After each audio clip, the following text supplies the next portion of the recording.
올해 8월까지 5개 국내 완성차 업체가 판매한 친환경차가 지난해 같은 기간보다 22%나 늘었습니다. 반면에 디젤차는 16% 줄었는데요.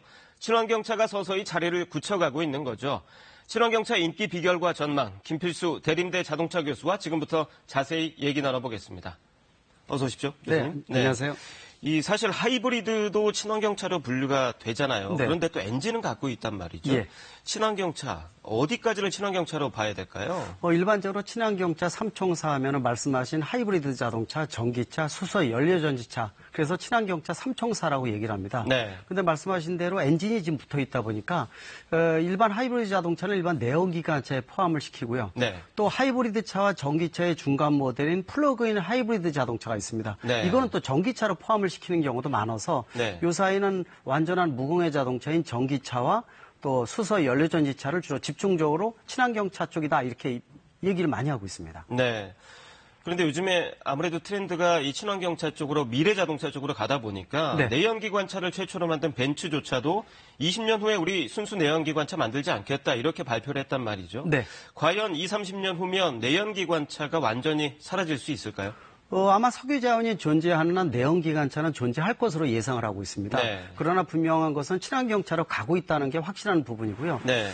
일반 평가가 상당히 많이 나오는 것 중에 하나가 한 30년 정도는 치열하게 내연기관차하고 친환경차가 싸우면서 친환경차의 비율이 높아질 것으로 예상을 했는데요. 네. 최근에 전기차의 기술 수준이나 또는 여러 가지 단점이 많이 사라지면서 전기차의 보급 가세가 너무 높아지고 있다는 겁니다. 네. 그러다 보니까 이거는 20, 30년이 아니라 한 15년, 20년 이내 내연기관차가 급격히 줄어들 것이다. 이런 예상이 많아지고 있어서 네. 그래서 전기차가 충전 거리라든지 또 충전 시간에 대한 것들 이런 것들이 상당히 좀 적어지고 있고 네. 또 배터리 가격을 비롯한 전기차의 가격이 떨어지고 있다는 거. 이 부분들은 그만큼 전기차의 득세가 빨라지고 있다는 거. 그래서 이 자동차 산업계의 변화도 급변하고 있다. 좀 빨리 움직이지 않으면 도태된다. 이런 생각들이 많아지고 있다고 볼 수가 있습니다. 네. 결국에는 그렇다면 공존할 것으로 예측했던 내연기관차가 공존할 수 있는 기간이 조금 더 짧아지는 상황이다. 이렇게 봐야 맞습니다. 되겠군요. 그러다 보니까 네. 유럽이나 다른 나라들도 많이 그렇지만 내연기관차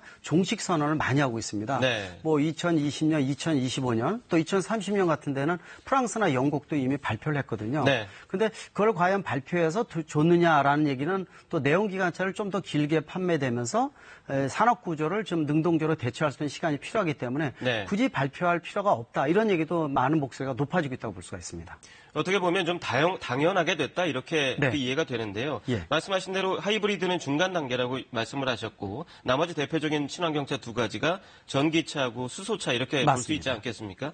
미래 시장을 놓고 이 두 차가 세계적으로 경쟁하고 있는 모양새인데 네. 현재 기술이 어떻고 어떤 차가 조금 더 유리한 고지를 점하고 있을까요? 현 시점에서는 전기차가 훨씬 더 이점이 크다고 보고 있습니다. 네. 그러다 보니까 글로벌 제작사들이 모두 한두 개의 기종은 전기차를 양산 모델을 이미 내놓고 있고요. 네. 또 내년에는 또 1년마다 이 기하급수적으로 전기차의 종류가 늘어나고 있다는 거. 네. 또 충전 시간이 잘 봐지고 주행거리도 길어지고 있다는 것도 하나의 특성이라고 보시면 좋을 것 같습니다. 네. 또 수소차 같은 경우에는 국내를 비롯해서 일본하고 해서 세계사만 지금 양산 모델로 나오고 있거든요. 네. 근데 수소차는 들어가는 부생 수소의 생산이나 이동 저장에 대한 부분들이 근본적으로 대량으로 경제적으로 생산할 수 있는 기술이 아직 확보가 안 돼 있습니다. 네. 그러나 궁극의 차 중에 하나라는 사실은 확실하다 볼 수가 있거든요. 네. 그래서 전기차하고 수소차는 이 경쟁 모델이 아니라 상생 모델이다.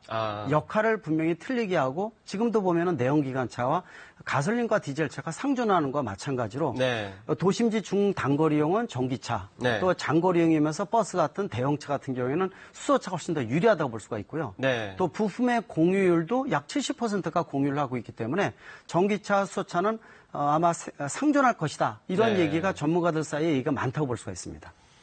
어찌 보면 역할 분담이 가능한 모델들이다 이렇게 이해가 되고요. 네. 사실 우리 정부는 수소차를 밀고 있잖아요. 현대기아차도 여기에 집중하고 있고요. 우리나라 상황은 어떻습니까? 상당히 의미가 있다고 보고 있습니다. 수소차가 궁극의 차 중에 하나라는 사실은 확실합니다. 네. 수소, 산소, 지구상의 무진장이고요. 네. 물만 나오고 에너지가 생산되는 리사이클링 측면에서 완전한 자동차다. 이런 부분들은 확실합니다. 그렇죠. 미세먼지도 좀 저감시켜주는 맞습니다. 효과도 있고요. 네. 또 선점에 대한 부분들, 또 원천 기술 확보에 대한 부분들, 또 전 세계적으로 각 글로벌 제작사들이 수소차에 대한 관심이 높아지고 있는 상황이기 때문에 네. 분명한 것은 수소 연료전지차에 대한 기술 수준은 우리나라가 세계 선두급이라는 거.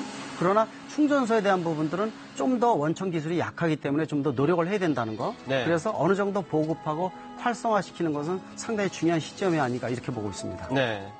지금 말씀하신 대로 뭐 충전 문제도 있고 그리고 보조금을 주긴 하지만 여전히 비싼 가격이 걸림돌 중에 하나란 말입니다. 네. 그러면 어쨌든 두 자동차 종류가 훨씬 더 생산량이 늘어나면 이런 문제들이 아무래도 해결될 가능성이 더 높아진다 이렇게 봐야겠죠. 그렇습니다. 이 전기차는 내연기관차 가격 2배 정도고요. 네. 수소차는 내연기관차 대비 한 3.5배 정도가 됩니다. 네. 그러나 말씀하신 대로 전기차도 전용 플랫폼이 아직 없습니다.